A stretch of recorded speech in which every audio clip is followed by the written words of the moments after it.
Welcome back to Cancer Buzz. I'm your host, Summer Johnson.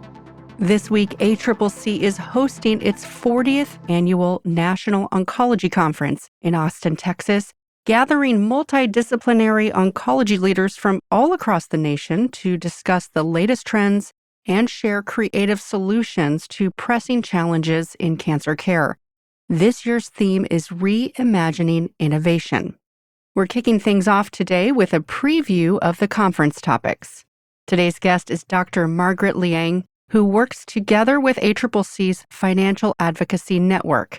The Financial Advocacy Network will summit at the conference to discuss the updates to the Financial Advocacy Guidelines. Dr. Liang is the Director of Gynecologic Oncology Fellowship at Cedars-Sinai in Los Angeles. ACCC has really been at the forefront of recognizing in order to deliver really whole person cancer care, we really need to address issues such as the affordability of cancer care.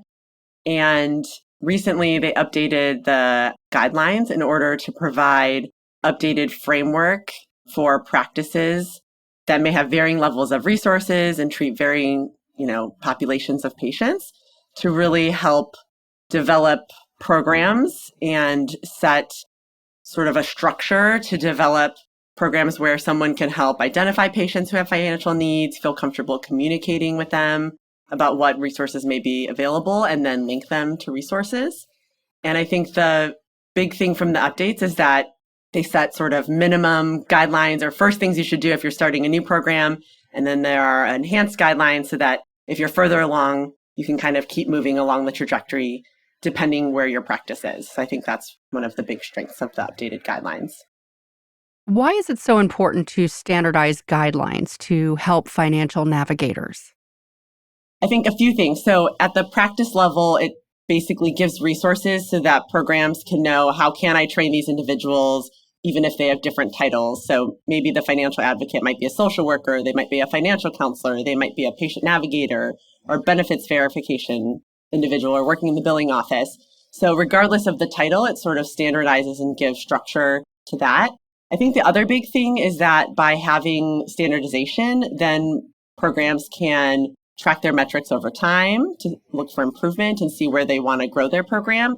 And also, eventually, the goal is to also be able to benchmark your program against other similar programs or similar size programs, especially because, fortunately, value-based care is slowly but surely moving its way. And so I think that this likely will become an important component of a lot of accreditation bodies and things like that. So it's important for oncology practices to be engaged early on. Why do you think that ACCC had to go ahead and take on that task of updating the guidelines? So there's just a lot of trends that have even worsened over time. So increasing cancer care costs. So it's amazing that we have all these new drugs that are coming out and really prolonging and improving patients' survival and quality of life. But a lot of the new drugs are extremely expensive and patients may be on them for long periods of time, like as maintenance rather than just short intensive periods. Certainly with healthcare in general in the United States, there's increasing patient cost sharing. So, before maybe insurance companies bore more of the cost, but now patients are really having to bear a lot of the actual out-of-pocket costs for a lot of their treatment. And then you speak to sort of the complexity. So navigating prior authorizations, patients not really understanding, if they have an HMO versus a PPO and what restrictions that may put in and out of network. And you can just imagine a patient being overwhelmed by their cancer diagnosis and what's coming next in terms of their cancer schedule and the treatment side effects and how they're going to get to their treatments and what impact it's going to have on their caregivers and families. So I think ACCC, saw this in the past, and that's why they really are the leader with the Financial Advocacy Network and their boot camps that they have in this field. And so recognize that there needed to be a formal update with multidisciplinary stakeholders. What can financial advocates from small to even larger cancer programs expect from the updated guidelines?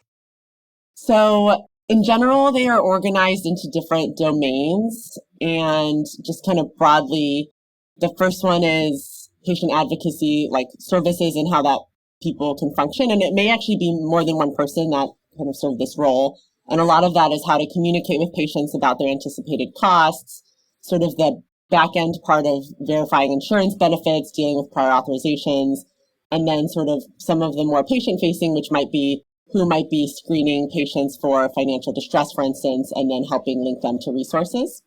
And then the second part is program management. So that's a lot of again, what's the infrastructure and almost workflow day to day in terms of who are the individuals, how do they communicate with each other and monitor their metrics. And then finally, partner engagement. So managing or developing relationships with community organizations that might be commonly working with your organization to provide support and assistance, referrals, and then advocacy. Why do you think we need financial support services so badly? I'll just include an anecdote real quick. So, so I am an oncologist and my specialty is unique because we do provide surgical care for our cancers as well as chemotherapy care. So I'm really seeing this whole spectrum. And honestly, as a physician, we don't get great training about sort of how patients are accessing and navigating their cancer care. And I ended up going to fellowship where we went to 4 different types of health systems and saw my different patients going through all of these. So that's, I really do see on the ground day to day how this impacts patients, and also how if you can implement, even if it's just, the minimum guidelines as we're kind of describing them, it can make a huge difference in both the stress that the patient is experiencing around the time of diagnosis or cancer care, as well as their outcomes. So their adherence to care, their ability to have the best cancer outcomes. So I just want to stress that sort of from wearing my hat as an oncologist. Thank you, Dr. Liang. We'll be back later today with another preview of the conference. Stick with Cancer Buzz right here all this week as we cover the events from the ACCC 40th Annual National Oncology Conference. Until then, I'm Summer Johnson. This show is a resource of the Association of Community Cancer Centers.